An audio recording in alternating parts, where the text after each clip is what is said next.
स्वागत है आप सभी का हमारे YouTube चैनल में। और आज हम पढ़ने वाले हैं चैप्टर 1 क्लास 10 से periodic table, periodic properties and variation of properties. तो शुरुआत करते हैं हम लोग इंट्रोडक्शन से।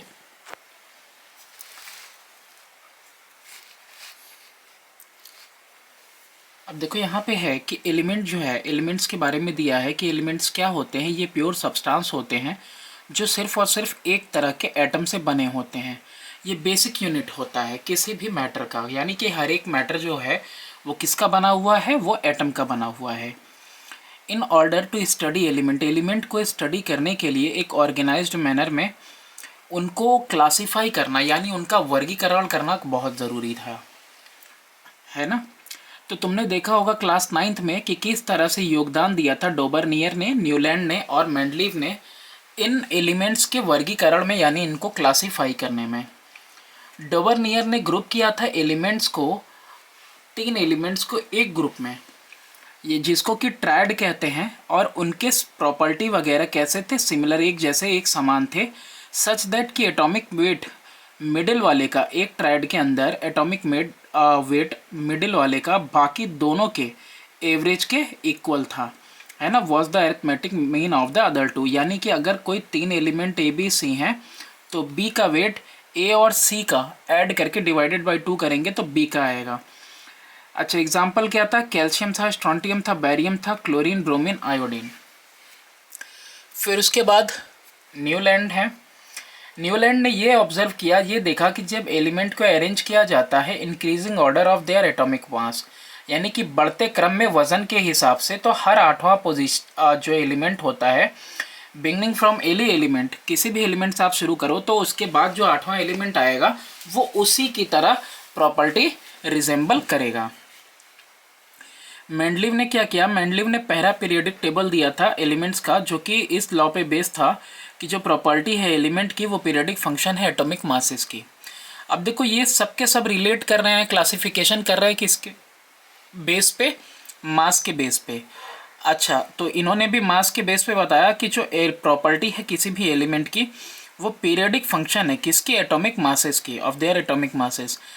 ये अरेंजमेंट इनेबल किया मेंडलीव को कि 63 एलिमेंट्स जो उस समय में मालूम थे, उस टाइम में वर्टिकल ग्रुप और हॉरिजॉन्टल रोज यानी पीरियड्स में, इन्होंने उनको जो है एडजस्ट किया। इन्होंने प्रिडिक्ट किया, ये बहुत बड़ी इनकी उपलब्धि थी कि इन्होंने प्रिडिक्ट किया था, यानी अनुमान लगाया था एग्जिस्टेंस उन एलिमेंट की जो कि आगे आने वाले भविष्य में डिस्कवर होंगे। लेकिन ये जो मेथड था वो पूरी तरह से एक्सप्लेन नहीं कर पाया पोजीशन कुछ एलिमेंट्स की, जैसे कि रेयर अर्थ मेटल की और आइसोटोप की। तो इसीलिए इनके भी जो है कि जो इन्होंने लॉ दिया था और इन्होंने ये जो क्लासिफिकेशन किया था इसमें डिफेक्ट थे। इनमें जो डिफेक्ट था वो बाद में रिमूव किया गया हेनरी मोजले के द्वारा, और फिर मॉडर्न पीरियोडिक टेबल आया। और ये जो बेस था ना, ये बेस था एटॉमिक नंबर पे। देखो हेनरी मोजले से पहले जितने भी साइंटिस्ट आए सबने मास के अकॉर्डिंग जो है क्लासिफिकेशन किया, किसके अकॉर्डिंग, मास के। लेकिन हेनरी मोजले ने किसके अकॉर्डिंग क्लासिफिकेशन किया, क्लासिफिकेशन किया कि जो फिजिकल और केमिकल प्रॉपर्टी है एलिमेंट की पीरियोडिक फंक्शन है एटॉमिक नंबर के। बाद में जो नील बोर हैं उन्होंने एक्सटेंडेड फॉर्म यानी कि लॉन्ग फॉर्म दिया मॉडर्न पीरियोडिक टेबल का, जो कि पेज 2 पे अभी हम लोग टर्न करके देखेंगे। एक टेबुलर अरेंजमेंट, टेबुलर फॉर्म में, जैसे कि रोज एंड कॉलम्स में, एलिमेंट्स का ग्रुप में और पीरियड्स में हाईलाइट करते हुए रेगुलर ट्रेंड प्रॉपर्टीज में उनके, उसको क्या कहा जाता है, इस टेबुलर अरेंजमेंट को ही कहा जाता है पीरियोडिक टेबल। ये डेफिनेशन है पीरियोडिक टेबल की, और ये पीरियोडिक टेबल है जिससे कि आप सारे के सारे लोग परिचित होंगे।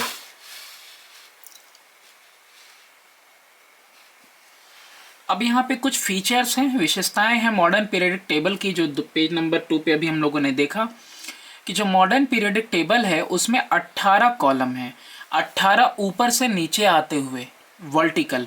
हर एक वर्टिकल कॉलम के अंदर एलिमेंट हैं, है ना, with same number of electron in the outer most shell, यानी कि ऊपर से नीचे आते हुए एक ग्रुप में देखेंगे हम लोग तो सेम नंबर ऑफ हमको क्या मिलेंगे, इलेक्ट्रॉन आउटर मोस्ट शेल में। ये वर्टिकल कॉलम को ग्रुप कहा गया। अरेंज किया गया लेफ्ट से राइट की तरफ इंक्रीजिंग ऑर्डर में एटॉमिक नंबर के। पहला जो ग्रुप है इन एलिमेंट्स को अल्कली मेटल कहा जाता है, हाइड्रोजन को छोड़ के, हाइड्रोजन को, क्योंकि ये जो है स्ट्रॉन्ग अल्कली फॉर्म करता है विथ वाटर। सॉरी, ये नहीं फॉर्म करता है एक्सेप्ट हाइड्रोजन, बाकी सारे जो होते हैं वो स्ट्रॉन्ग अल्कली फॉर्म करते हैं वाटर के साथ। इसके बाद है एल्कलाइन अर्थ मेटल, तो ये फॉर्म करते हैं वीकर, एक कमज़ोर alkali as compare to group 1। Group 1 से वीकर अल्कली ये फॉर्म करते हैं। फिर ग्रुप है 3, 4, 5, 6, 7, 8, 9, 10, 11 एंड 12। इनको ट्रांजिशन एलिमेंट कहा जाता है। ये जो एलिमेंट है इस ग्रुप में, ये सारे मेटल्स हैं और इनका दो आउटर मोस्ट शेल क्या है, इनकम्प्लीट है, यानी इनका बाहरी दो शेल इनकम्प्लीट है। ग्रुप 13 में आपको बोरॉन फैमिली मिलेगी। अब बोरॉन टॉप पे है तो इसीलिए बोरॉन फैमिली है। ऐसे ही कार्बन फैमिली मिलेगी, कार्बन टॉप पे है तो नाइट्रोजन फैमिली, नाइट्रोजन टॉप में होगा। ग्रुप 16 में आपको जो है ऑक्सीजन फैमिली, जिसको कि कैल्कोजन भी बोलते हैं, मतलब ओर फॉर्मर। तो ये 13, 14, 15, 16 के जो नाम है ना, वो टॉप वाले एलिमेंट्स की वजह से हैं। इसके बाद है आपका ग्रुप नंबर 17 की, ये एलिमेंट जो है फॉर्म करते हैं सॉल्ट, और इसीलिए इनको क्या कहा जाता है, हैलोजन कहा जाता है। हैलोजन्स का मतलब ही होता है सॉल्ट फॉर्मर। फिर आपका ग्रुप 18 है। ग्रुप 18 यानी ज़ीरो ग्रुप वाले एलिमेंट्स। एलिमेंट जो इस ग्रुप के हैं इनको नोबल गैस या इनर्ट कहा जाता है, क्योंकि ये किसी दूसरे के साथ जल्दी रिएक्ट नहीं करते हैं। और इन सारे एलिमेंट का जो आउटर मोस्ट ऑर्बिट होता है, बाहरी कक्ष, बाहरी शेल जो होता है, वो कंप्लीट होता है।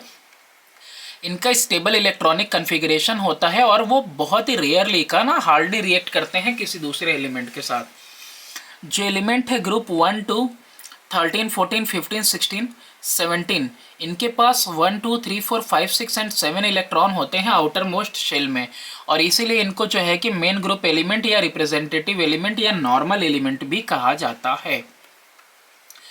ये जो आउटर मोस्ट शेल है ना एलिमेंट का ऑफ दिस ग्रुप, ये जो है इनकम्प्लीट है। इनका जिसकी बात कर रहे थे हम लोग, मेन ग्रुप वालों का। बात करें हम लोग पीरियड्स की, तो देयर आर 7 हॉरिजॉन्टल, 7 जो है हॉरिजॉन्टल मतलब लेफ्ट से राइट जाते हुए पीरियड्स, वो रोज हैं। मॉडर्न पीरियडिक टेबल में इनको पीरियड कहा गया है। जो नंबर ऑफ शेल प्रेजेंट करता है एक एटम के अंदर, उसके हिसाब से पता चलता है कि किस पीरियड में वो लाई करेगा। मतलब जैसे कि ये एटम का न्यूक्लियस है, अगर एक है सिर्फ तो वो पहले पीरियड में, अगर 2 है ऑर्बिट तो 2 सेकेंड पीरियड में, अगर 3 शेल है तो थर्ड पीरियड में, 4 है तो फोर्थ पीरियड में। ऐसे ही टोटल कितने हैं, 7 पीरियड्स हैं। यहाँ आपको पीरियडिक टेबल दिख रहा होगा। अब देखो यहाँ पे दिया हुआ है कि शॉर्टेस्ट पीरियड होता है सबसे पहला पीरियड, इसमें सिर्फ 2 एलिमेंट दिखाई दे रहे हैं। उसके बाद शॉर्ट पीरियड होता है सेकेंड और थर्ड पीरियड, जिसमें 8-8 एलिमेंट हैं। और जो फोर्थ और फिफ्थ है वो लॉन्ग पीरियड है, जबकि 6th और 7th जो है लॉन्गेस्ट पीरियड है, containing 32 elements in each period. Numbering भी दी हुई है 1, 2 और यहाँ 3 से लेके 10 तक, यहाँ 11 से 18 तक, 19 से 36, 37 से 54, 55 से 86 और 87 से 118। अब यहाँ पे देखो लेंथेनाइड और एक्टिनाइड्स के बारे में दिया हुआ है। एक्टिनाइड और लेंथेनाइड। लेंथेनाइड जो है ये रेयर अर्थ मेटल है। Group 3 of the 6th period में एक्टिनाइड्स रेडियो एक्टिव हैं, जो ग्रुप 3 ऑफ द बॉटम में यानी यहाँ पे लाई कर रहे हैं 7th पीरियड के। इनके पास सिमिलर प्रॉपर्टी है क्योंकि ये बिलोंग करते हैं सेम ग्रुप के। दिख रहा है ना, ये दोनों के दोनों सेम ग्रुप में है, तो मतलब सिमिलर प्रॉपर्टी इनके पास है। They are shown at the bottom, नीचे इसलिए दिखाया गया है क्योंकि बहुत ज़्यादा है, ये लार्ज नंबर में है। और अगर मेन बॉडी में इनको हम दिखाएंगे तो ये उसका शेप बिगाड़ देगा। ठीक है, देखो जैसे कि यहाँ पे बाहर निकाल के इसको दिखाया हुआ है, क्योंकि अगर इसको इसमें एडजस्ट करने की कोशिश करेंगे तो ये क्या करेगा, जो पीरियडिक टेबल का शेप है उसको बिगाड़ देगा। द थर्ड पीरियड बेकार हो जाएगा, अच्छा नहीं लगेगा शेप।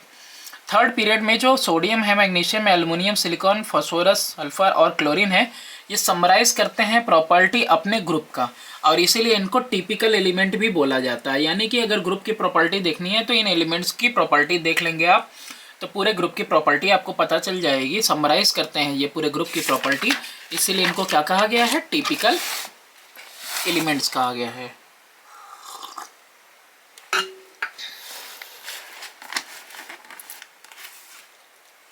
पीरियड क्या है, तो पीरियड डिटरमाइन किया जाता है नंबर ऑफ शेल से, और एक ग्रुप डिटरमाइन किया जाता है नंबर ऑफ इलेक्ट्रॉन की वजह से। तो कुछ क्वेश्चन भी हम लोग देखेंगे जिससे हम लोगों को ये पता चल जाएगा। जैसे एग्जांपल यहाँ दिया है कि सोडियम के पास 11 होते हैं इलेक्ट्रॉन, और उसका इलेक्ट्रॉनिक कॉन्फ़िगरेशन 2,8,1 है, यानी 1 2 3 शेल, तो यानी थर्ड पीरियड में लाई करेगा। और वैलेंस इलेक्ट्रॉन सिर्फ और सिर्फ एक है ना, तो ये ग्रुप 1 में लाई करेगा। ठीक है, यही बात बताना चाहता है। और सिमिलरली किसी और को भी लिया है, कैल्शियम को लिया है, एटॉमिक नंबर 20 है, तो 2,8,8,2, तो यहाँ पे ये किस में लाई करेगा, ग्रुप 2 में लाई करेगा। और साथ ही साथ 1 2 3 4 4 शेल है इसके पास, तो फोर्थ पीरियड में लाई करेगा। पीरियडिसिटी क्या होती है, ये प्रॉपर्टीज़, जो प्रॉपर्टीज़ हैं वो रीअपियर होते हैं, फिर से दोबारा दिखाई देते हैं रेगुलर इंटरवल पे, या फिर जहाँ पे आपको ग्रेजुअल धीरे धीरे वेरिएशन दिखे, या तो इंक्रीज होते हुए या तो डिक्रीज होते हुए रेगुलर इंटरवल पे। तो इसी को क्या कहते हैं, पीरियडिक प्रॉपर्टीज कहते हैं, और इस फिनोमिनन को कहते हैं पीरियडिसिटी ऑफ एलिमेंट्स। पीरियडिसिटी आपको हर जगह दिखेगी, सूरज है रोज उगता है रोज डूबता है, जैसे चांद है निकलता है, तो पीरियडिसिटी तो आपको हर जगह देखने को मिलेगी। तो प्रॉपर्टीज जो रीअपियर हो रही हैं, यहाँ पे एलिमेंट्स की बात कर रहा है आपका पीरियडिक टेबल में, तो इसको क्या कहा जाता है, पीरियडिसिटी कहा जाता है एलिमेंट्स का। इसका कारण क्या है, इसका कारण ये है कि सेम इलेक्ट्रॉनिक कॉन्फ़िगरेशन, यानी कि आउटर मोस्ट ऑर्बिट में देखो same number of valence shell बार बार मिलना, इसकी वजह से ये क्या होता है, पीरियडिसिटी कॉज करता है। किसी पार्टिकुलर ग्रुप में, किसी एक ग्रुप में जो इलेक्ट्रॉन होते हैं आउटर मोस्ट ऑर्बिट में, वो हमेशा सेम रहेंगे, इलेक्ट्रॉनिक कॉन्फ़िगरेशन सिमिलर रहेगी। सबसे बाहरी कक्ष में जो भी इलेक्ट्रॉन है वो सेम नंबर में रहेंगे आपको। तो केमिकल प्रॉपर्टी एलिमेंट की डिपेंड करती है किसके ऊपर, सबसे बाहरी कक्ष में कितने इलेक्ट्रॉन है उसके हिसाब से। तो इसीलिए एलिमेंट्स जो एक ग्रुप में होते हैं उनका प्रॉपर्टी भी एक जैसा होता है। अब यहाँ पे एग्जांपल लेके बताया है ग्रुप 17 की, कि हैलोजन हैं ये सारे एलिमेंट्स के पास जो है कि 7 इलेक्ट्रॉन्स हैं, जो अभी मैं दिखा रहा था टेबुलर फॉर्म, फिगर 1.4 अभी हम लोग देखेंगे। अपने रिस्पेक्टिव आउटर मोस्ट शेल में सबके पास 7 इलेक्ट्रॉन हैं, और तो इसीलिए सबकी प्रॉपर्टी एक जैसी है। सारे कलर्ड नॉन मेटल हैं, नेगेटिव आयन फॉर्म करते हैं, जैसे क्लोरीन के ऊपर नेगेटिव है, ये जो है कि रिएक्टिव होते हैं, और ये जो है इसीलिए कंबाइंड फॉर्म में पाए जाते हैं रिएक्टिव होने की वजह से। स्लाइटली सॉल्युबल होते हैं, हल्के सॉल्युबल होते हैं वाटर में, लेकिन ऑर्गेनिक सॉल्वेंट वगैरह में जैसे कार्बन डाइसल्फाइड, क्लोरोफॉर्म और अल्कोहल में और बेहतर तरीके से डिजॉल्व होते हैं। इनका मेल्टिंग और बॉइलिंग पॉइंट इंक्रीज़ करता है जब आप नीचे की तरफ आओगे ग्रुप में, और ये बहुत ही अच्छे ऑक्सीडाइजिंग एजेंट होते हैं। सबके पूरे ग्रुप की बात कर रहा है, ना कि सिर्फ क्लोरीन की, फ्लोरीन, क्लोरीन, ब्रोमीन, आयोडीन, सबकी बात कर रहा है। और इसीलिए कंक्लूड किया गया है कि periodicity due to same number of electron in outer most orbit of, तो इसीलिए कंक्लूड किया गया कि जब पीरियडिसिटी है किसकी वजह से है, due to same number of electron. Same number of electron अगर बाहरी कक्ष में कई सारे एलिमेंट्स के लिए है, तो उन सारे एलिमेंट्स जिनका सेम है इलेक्ट्रॉनिक कॉन्फ़िगरेशन, उनकी प्रॉपर्टी भी सेम मिलेगी।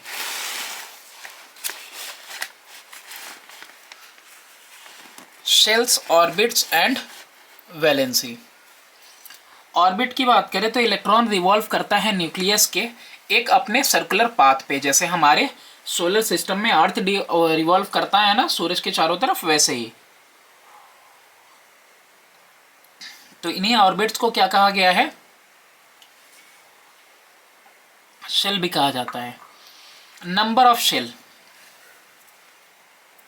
जब आप पीरियोडिक टेबल में ऊपर से नीचे की तरफ आ रहे हो, टॉप टू बॉटम, तो नंबर ऑफ शेल जो होता है धीरे धीरे बढ़ता चला जाता है एक के बाद एक, और ये जो नंबर ऑफ शेल होता है ना, ये इक्वल होता है नंबर ऑफ पीरियड के, है ना।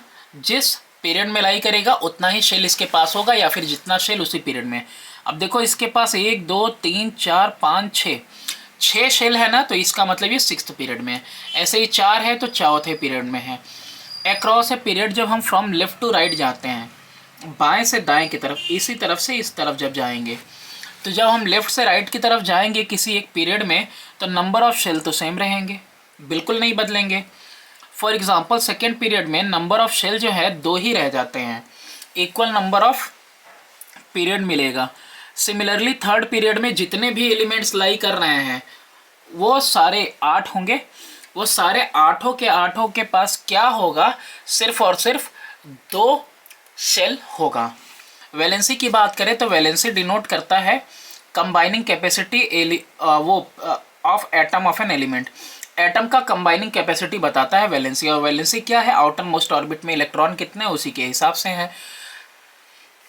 It is equal to the number of electron, कि कितना नंबर ऑफ इलेक्ट्रॉन जो है कोई एटम डोनेट कर सकता है या फिर किसी और से एक्सेप्ट कर सकता है। जब हम लोग मूव करेंगे डाउन अ गिवन ग्रुप, किसी ग्रुप में, है ना, नीचे की तरफ, तो number of electron outer most shell में क्या करते चले जाते हैं, वैलेंस इलेक्ट्रॉन वो एक जैसे रहेंगे। जैसे यहाँ पे देखो, इसकी की बात करें हम लोग ग्रुप 17 में, देखो हर जगह पे नंबर ऑफ इलेक्ट्रॉन क्या है, सेम है आउटर मोस्ट ऑर्बिट में। यह कहाँ होता है, एक ग्रुप में, किसी एक ग्रुप में जाएंगे तो वही बोल रहा है इन गिवन ग्रुप ये नंबर चेंज नहीं होने वाला, देयरफॉर वैलेंसी हमेशा किसी एक ग्रुप में सेम होती है। अगर हम पीरियड की बात करें तो in a given period number of electron outer most shell increase करता है लेफ्ट से राइट, लेफ्ट से राइट जाते हुए इंक्रीज करता है, लेकिन जो वैलेंसी इंक्रीज होती है सिर्फ 14 ग्रुप तक, जहाँ पे वो मैक्सिमम 4 हो जाती है, और फिर ये जो है डिक्रीज करने लगती है ग्रुप 17 तक, यानी कि वहाँ पे 1 हो जाती है। और लास्टली अगर आप बात करो नोबल गैसेस की, तो वैलेंसी 0 हो जाती है, किसी के साथ कंबाइन नहीं करेंगे। अब यहाँ पे नोट करने वाली बात है कि वैलेंसी डिपेंड करता है नंबर ऑफ इलेक्ट्रॉन पे जितने सबसे बाहरी कक्ष में हैं, वैलेंस शेल में है। अगर नंबर ऑफ इलेक्ट्रॉन प्रेजेंट है कहीं पे 1 2 3 4, तो उनकी वैलेंसी भी 1 2 3 4 है। लेकिन अगर नंबर ऑफ इलेक्ट्रॉन बाहर में 5 6 या 7 है तो 8 से माइनस करना पड़ेगा, यानी 8 - 5 3 वैलेंसी, 8 - 6 2 वैलेंसी, 8 - 7 1 वैलेंसी, और लास्ट में आओगे तो 8 - 8 यानी 0 वैलेंसी। वैलेंसी जो है कंबाइनिंग कैपेसिटी होती है, इसीलिए ये हमेशा पॉजिटिव ली जाती है। अब यहाँ पे ग्रुप्स की बात कर रहा है, देखो अब देखो यहाँ पे कह रहा है कि यहाँ पे ग्रुप के अंदर ना, अरे सॉरी, पीरियोडिक टेबल के अंदर जो एलिमेंट है ना इंक्रीजिंग एटॉमिक नंबर के साथ लगाए गए हैं। देखो 3 4 5 6 7 8 9 10 दिख रहा है, तो ये इंक्रीजिंग एटॉमिक नंबर के साथ लगाए गए हैं। जो वर्टिकल कॉलम है ना वो कैसा है, एलिमेंट का विथ सिमिलर प्रॉपर्टी, उनको क्या किया गया है, एक ही ग्रुप में डाला गया है। और जो हॉरिजॉन्टल रोज हैं उनको क्या कहा गया है, पीरियड्स कहा गया है। अब यहाँ पे हम लोग समझने की कोशिश करेंगे कुछ पीरियडिक प्रॉपर्टीज को, और सबसे मेन यही है, और यहीं से सारे के सारे जो है क्वेश्चंस अराइज होते हैं। जो प्रॉपर्टी एलिमेंट का जो डायरेक्टली या इनडायरेक्टली रिलेट करता है किससे, इलेक्ट्रॉनिक कॉन्फ़िगरेशन से। प्रॉपर्टी किससे रिलेट करेगा, इलेक्ट्रॉनिक कॉन्फ़िगरेशन से, डायरेक्टली या इनडायरेक्टली, और शो करेगा रेगुलर ग्रेडेशन, यानी कि लगातार इंक्रीज या लगातार डिक्रीज, लगातार बदलाव मिलेगा आपको। जब भी हम लोग अक्रॉस अ पीरियड जाएंगे, लेफ्ट से राइट की तरफ जाएं या डाउन द ग्रुप जाए, टॉप से बॉटम की तरफ जाएं, तो इन्हीं जो है प्रॉपर्टीज़ को हम लोग पीरियडिक प्रॉपर्टीज़ कहते हैं एलिमेंट्स की। तो यहाँ पे जो है इंपॉर्टेंट पीरियोडिक प्रॉपर्टीज़ में एटॉमिक साइज है, मेटेलिक कैरेक्टर है, नॉन मेटेलिक कैरेक्टर है, आयोनाइजेशन पोटेंशियल है यानी आयोनाइजेशन एनर्जी, इलेक्ट्रॉन एफिनिटी और इलेक्ट्रॉन नेगेटिविटी। अब इन सब को समझने के लिए ना हमको देखो एटॉमिक साइज समझना पड़ेगा पहले तो, और ये भी एक ट्रेंड ही है। अब यहाँ पे आप देखो एटॉमिक साइज, तो एटॉमिक साइज क्या होता है, ये डिस्टेंस होता है सेंटर ऑफ न्यूक्लियस, न्यूक्लियस के सेंटर से सबसे बाहर वाले शेल तक की दूरी होती है, ठीक है। तो इसको हम लोग बोलते हैं एटॉमिक साइज, जो कि डिपेंड करता है किसके ऊपर, एटॉमिक रेडियस के ऊपर। और रेडियस कहाँ से हम लोग मेजर करेंगे, सेंटर ऑफ न्यूक्लियस से लेके आउटर मोस्ट ऑर्बिट। अच्छा, एटॉमिक रेडियस को और भी डिफाइन किया जा सकता है, half of the inter nuclear distance, किसके बीच में, combined atom in a molecule. एक मॉलिक्यूल में अगर 2 एटम है, ये मॉलिक्यूल है 2 एटम है, तो इन दोनों के बीच की जो दूरी है उसको क्या करेंगे हम लोग, उसको हाफ करेंगे तो जो वैल्यू निकलेगी वही आपकी क्या होगी, एटॉमिक रेडियस होगी या एटॉमिक साइज होगा। ये जो एटॉमिक रेडियस है, एटॉमिक साइज है, इसको हम लोग किस में मेज़र करते हैं, एंगस्ट्रॉम में, जो कि 1 एंगस्ट्रॉम इक्वल होता है 10⁻⁻10 मीटर के, और पिकोमीटर यानी कि 1 picometre is equal to 10⁻12 metre. Atomic size दो चीज़ों पे डिपेंड करता है, एक तो नंबर ऑफ शेल पे और दूसरा न्यूक्लियर चार्ज पे। न्यूक्लियर चार्ज पे और नंबर ऑफ शेल पे कैसे डिपेंड करता है वो भी देखते हैं। नंबर ऑफ शेल, कोई इंक्रीज होगा अगर नंबर ऑफ शेल में, तो उसकी वजह से साइज एटम का इंक्रीज कर जाएगा, क्योंकि डिस्टेंस आउटर मोस्ट शेल से न्यूक्लियस का इंक्रीज कर जाएगा। ठीक है, यानी कि यहाँ पे देखो, अगर यहीं तक रहता, सिर्फ एक शेल होता तो इसका रेडियस कम होता, 2 शेल है इसलिए इसका रेडियस ज़्यादा है, एक और शेल हो जाएगा तो और रेडियस इसका ज़्यादा हो जाएगा, यानी कि एटॉमिक साइज भी इसका बढ़ जाएगा। नेक्स्ट है न्यूक्लियर चार्ज। तो न्यूक्लियर चार्ज पे कैसे डिपेंडेंसी होती है, तो न्यूक्लियर चार्ज जो है कि ये पॉजिटिव चार्ज होता है जो कि न्यूक्लियस के अंदर रहता है, और ये हमेशा इक्वल रहता है to number of proton in the nucleus, है ना। जो प्रोटॉन है वही है पॉजिटिव चार्ज न्यूक्लियस में, और यानी कि एटॉमिक नंबर के हमेशा ये जो है पॉजिटिव चार्ज इक्वल होता है, जितना एटॉमिक नंबर उतना ही पॉजिटिव चार्ज। अगर कोई इंक्रीज करेंगे न्यूक्लियर चार्ज में, अगर इंक्रीज होगा न्यूक्लियर चार्ज में, तो उसकी वजह से डिक्रीज हो जाएगा साइज ऑफ द एटम। अब देखो यहाँ पे ऐसा क्यों है, क्योंकि जो इलेक्ट्रॉन है वो अट्रैक्ट होंगे न्यूक्लियस की तरफ ज़्यादा फोर्स के साथ। ठीक है, तो thereby bringing the outer most shell, अब बाहरी जो शेल है वो ज़्यादा क्लोजर आ जाएगा, तो इसलिए देखो ये कैसा हो रहा है, इनडायरेक्टली जो है कि वो कैसा है, इन्वर्सली प्रोपोर्शनल है ना न्यूक्लियर चार्ज के, यानी कि न्यूक्लियर चार्ज बढ़ा दोगे तो एटॉमिक साइज घट जाएगा। अब ट्रेंड कैसा है एटॉमिक साइज का हमारे पीरियडिक टेबल में, एक ग्रुप की बात करें यानी टॉप से बॉटम की बात करें, तो साइज जो एटम का होता है वो बढ़ता चला जाता है जैसे जैसे आप टॉप से बॉटम की तरफ बढ़ते जाते हो।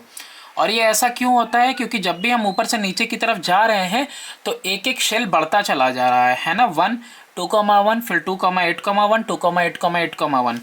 तो ऐसे में देखो सबसे नीचे वाला जो रहेगा ना, जैसे सीजियम है, तो सीजियम क्या होगा, सबसे बड़ा होगा किन में, hydrogen lithium sodium potassium rubidium में सबसे बड़ा कौन होगा, सीजियम, क्योंकि इसके पास क्या है, इसके पास 6 जो है आपको शेल मिल रहे हैं।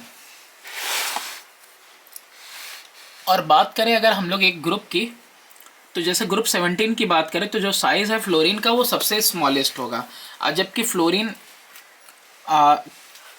कहाँ है, देख ही सकते हो कि फ्लोरीन आपका नीचे है, कहाँ वो सॉरी सबसे टॉप पे लाई करता है, पहले फ्लोरीन है वो, फिर क्लोरीन है, ब्रोमीन है, आयोडीन है।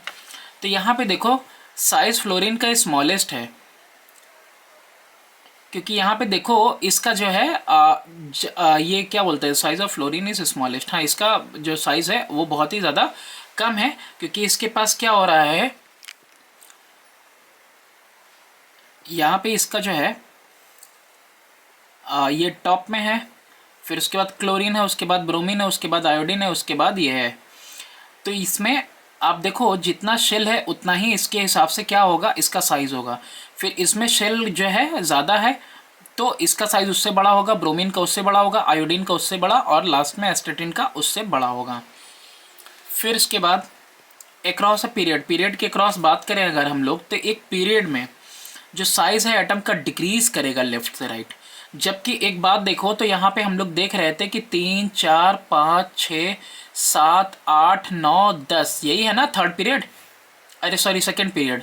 तो सेकंड पीरियड में देखो तो क्या हो रहा है, एक्चुअली में इंक्रीज कर रहा है एटॉमिक नंबर, है ना, एक के बाद दूसरे के बाद तीसरा इंक्रीज कर रहा है एटॉमिक नंबर, लेकिन साइज डिक्रीज कर रही है। क्यों, this is because the nuclear charge, क्योंकि जो न्यूक्लियर चार्ज है ना वो क्या कर रहा है, इंक्रीज कर जा रहा है। एटॉमिक नंबर जैसे ही बढ़ेगा लेफ्ट से राइट जाते हुए, तो वो आउटर मोस्ट शेल को और करीब लेता आएगा न्यूक्लियस के। तो आउटर मोस्ट शेल अगर करीब आएगा न्यूक्लियस के तो साइज छोटा हो जाएगा। तो देखो सेकेंड पीरियड का ही यहाँ पे एग्जाम्पल है, 3 4 5 6 7 8 9। अब ये देखो बढ़ते चले जा रहे हैं, एटॉमिक नंबर बढ़ रहा है लेकिन उसके बावजूद साइज़ छोटा हो रहा है। ऐसा इसलिए क्योंकि न्यूक्लियर पुल बढ़ गया, किसकी वजह से, एटॉमिक नंबर की वजह से, मोर प्रोटॉन्स की वजह से। इन द थर्ड पीरियड में भी देखोगे आप तो सोडियम एटम जो है सबसे लार्जेस्ट रहेगा साइज में, और क्लोरीन एटम जो है सबसे स्मॉलेस्ट रहेगा। नोट करना है कि एज एन एक्सेप्शन, एक अपवाद की तरह, जो साइज है एटम्स का इनर्ट गैसेस का वो ज़्यादा होता है। ऐसा इसलिए कि आउटर शेल इनर्ट गैसेस का कंप्लीट रहता है, उनके पास मैक्सिमम नंबर ऑफ इलेक्ट्रॉन होते हैं आउटर मोस्ट ऑर्बिट में, तो इलेक्ट्रॉनिक रिपल्सन जो होता है वो भी मैक्सिमम होता है ना। तो इसीलिए साइज जो एटम का होता है इनर्ट गैस का वो बिगर मिलेगा। यानी कि अगर हम बात करें फ्लोरीन की, तो फ्लोरीन के बाद जो भी उस लाइन में उस पीरियड में आपका नोबल गैस आएगा उसका साइज फ्लोरीन से ज़्यादा होगा। इसके अलावा देखो कह रहा कि cation is always smaller than the parent atom. Cation है यानी कि देखो कोई एटम है, अगर वो लूज करेगा कोई एटम लूज करेगा इलेक्ट्रॉन तो कैटायन फॉर्म होगा। तो कैटायन का जो साइज है वो स्मॉल क्यों रहेगा? क्योंकि देखो जहाँ पे सोडियम का एग्जांपल लेते हुए बताया है कि 2,8,1 11 है इसका एटॉमिक नंबर, तो ये जो 1 इलेक्ट्रॉन लूज करेगा तो सबसे आउटर मोस्ट वाला शेल ही इसका खत्म हो जाएगा, ना इलेक्ट्रॉन है ना शेल है रिवॉल्व करने के लिए। तो यहाँ पे होगा क्या, सिर्फ 2 शेल इसके पास बच जाएंगे। तो ये जो कैटायन है, क्या है ये जो कैटायन है, ये एक्चुअली में अपने एटम से छोटा हो गया है ना, क्योंकि यहाँ पे अब शेल ही नहीं है, इलेक्ट्रॉन है ही नहीं आउटर मोस्ट ऑर्बिट में, तो शेल नहीं, तो 2 ही शेल बचा इसके पास, एक कैटायन के पास सोडियम के, और जबकि सोडियम के एक एटम के पास, न्यूट्रल एटम के पास कितने हैं, 3 हैं। तो इसीलिए जो सोडियम का आयन है ये स्मॉलर होगा सोडियम एटम से। एनायन लार्जर होता है पेरेंट एटम से। अब ये देखने वाली बात है, यहाँ कैटायन स्मॉलर है पेरेंट से, तो एनायन लार्जर है। एनायन कब फॉर्म होता है? देखो एनायन फॉर्म होता है गेन पे। तो अगर यहाँ देखो 2,8,7 है, तो यहाँ पे एक इलेक्ट्रॉन ये गेन कर रहा है, तो 2,8,8 हो जा रहा है, तो यहाँ पे क्लोरीन आयन क्या हो जाएगा, बिगर हो जाएगा क्लोरीन एटम से। साइज ऑफ आइजो इलेक्ट्रिक आयन, यानी कि वो आयन जिनके पास सेम नंबर ऑफ इलेक्ट्रॉन है, वो डिपेंड करता है न्यूक्लियर चार्ज पे, है ना। सेम नंबर ऑफ प्रोटॉन है उससे मतलब नहीं, अरे सेम नंबर ऑफ इलेक्ट्रॉन है उसको आइसो इलेक्ट्रॉनिक बोलते हैं। तो सेम नंबर ऑफ इलेक्ट्रॉन पे डिपेंडेंसी नहीं है, डिपेंडेंसी किस पे, डिपेंडेंसी है साइज की प्रोटॉन के ऊपर। तो जितना ज़्यादा न्यूक्लियर चार्ज होगा, यानी जितना बड़ा एटॉमिक नंबर होगा, जितना न्यूक्लियर पुल होगा, उतना ही छोटा उसका साइज होगा। अब जैसे मैग्नीशियम और सोडियम, तो ये 2 लूज कर दिया, ये 1 लूज किया, है ना, है तो दोनों के दोनों अब आइसो इलेक्ट्रिक, इसके पास भी 10 इलेक्ट्रॉन, इसके पास भी 10 इलेक्ट्रॉन, ठीक। लेकिन इसके पास प्रोटॉन 12 है, तो इसका साइज कैसा होगा, छोटा होगा, और इसके पास जो है कम है, यानी 11 है, तो इसीलिए इसका साइज बड़ा होगा। इसके बाद देखते हैं हम लोग मेटेलिक कैरेक्टर के बारे में। Those element which have a tendency to lose, वो सारे एलिमेंट जिनके पास टेंडेंसी होती है वैलेंस इलेक्ट्रॉन लूज करने की, जो वैलेंसी में वैलेंस इलेक्ट्रॉन है उनको वो जो लूज कर देते हैं, यानी कि जो आउटर मोस्ट ऑर्बिट में इलेक्ट्रॉन्स होते हैं उनको वो लूज कर देते हैं और पॉजिटिव आयन फॉर्म करते हैं, उनको मेटल कहा जाता है। एग्जाम्पल भी दिया है, सोडियम का 11 नंबर है एटॉमिक नंबर। अब ये 1 इलेक्ट्रॉन क्या कर रहा है, ये लूज कर दे रहा है, तो पॉजिटिव आयन फॉर्म कर रहा है। अब इसके पास 2 ही शेल बचे और 10 इलेक्ट्रॉन, तो 1 की कमी की वजह से क्या हो गया, इसके ऊपर पॉजिटिव चार्ज आ गया, तो इसलिए ये कैसा हो गया, ये मेटल है हमारा। फिर बात करें मैग्नीशियम की भी, तो सिमिलरली मैग्नीशियम भी देखो आउटर मोस्ट में 2 इलेक्ट्रॉन है, इसको लूज कर देगा और क्या हो जाएगा, इसके ऊपर 2+ का चार्ज आ जाएगा। तो यानी जो भी पॉजिटिव आयन फॉर्म करता है वो कैसा है, आपका मेटल है। अब यहाँ पे हम लोग देखते हैं हाइड्रोजन जो है, नोट करने वाली बात है कि हाइड्रोजन जो है कि एक एलिमेंट है जो कि नॉन मेटल है, लेकिन रखे हैं हम लोग कहाँ पे है सॉरी, लेकिन हमने इसको रखा कहाँ पे है, मेटल वाले ग्रुप में। Which does not have a neutron, इसके पास कोई न्यूट्रॉन नहीं है। इट हैज़ ओनली 1 इलेक्ट्रॉन, एक इलेक्ट्रॉन है और एक प्रोटॉन है। जब ये इलेक्ट्रॉन लूज कर देता है ना, तो ये कैटायन फॉर्म कर लेता है, इसीलिए इसका कैटायन जो है कि can also be called as proton. तो यानी ये जो कैटायन है, इसको कैटायन को हम लोग प्रोटॉन भी बोल सकते हैं। हाइड्रोजन देखो 1 इलेक्ट्रॉन लूज करके। अब ये जो मेटेलिक कैरेक्टर के बारे में हम लोगों ने पढ़ा ना, वो डिपेंड करता है 2 चीज़ों पे, किस पे, एटॉमिक साइज पे और न्यूक्लियर पुल पे। तो कैसे डिपेंड करता है वो देखते हैं। जितना भी कैरेक्टरिस्टिक है ना, सब देखो 2 चीज़ों पे डिपेंड करेगा, एटॉमिक साइज पे और न्यूक्लियर चार्ज पे। और एटॉमिक साइज तो देख ही लिया तुमने, सेंटर ऑफ न्यूक्लियस से लेके आउटर मोस्ट ऑर्बिट तक। और न्यूक्लियर चार्ज का मतलब नंबर ऑफ प्रोटॉन कितने हैं। जितना ज़्यादा एटॉमिक साइज होगा उतना ही जो है कि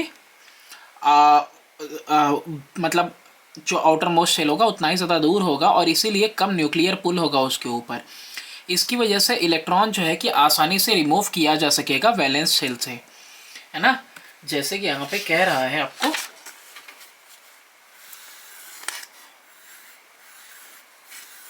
अब देखो यहाँ पे ये सेंटर है, ये एक शेल, दो शेल, तीन शेल, चार शेल, यानी जितने ज़्यादा शेल रहेंगे उतना ही इजीली आप क्या कर सकते हो, ये आउटर मोस्ट वाला इलेक्ट्रॉन मूव करा सकते हो। क्यों? क्योंकि ये जो सेंटर है ना ये पॉजिटिव है, यही क्या करेगा, इस इलेक्ट्रॉन को क्या करेगा, अट्रैक्टिव फोर्स के साथ इसको अट्रैक्ट करके रखा हुआ है। पॉजिटिव निगेटिव के बीच में फोर्स ऑफ अट्रैक्शन है, तो ये इसको अट्रैक्ट करके रखा हुआ है। तो ये दूरी जितनी ज़्यादा बढ़ती चली जाएगी इतनी ज़्यादा आसानी से ये क्या हो जाएगा, रिमूव हो जाएगा।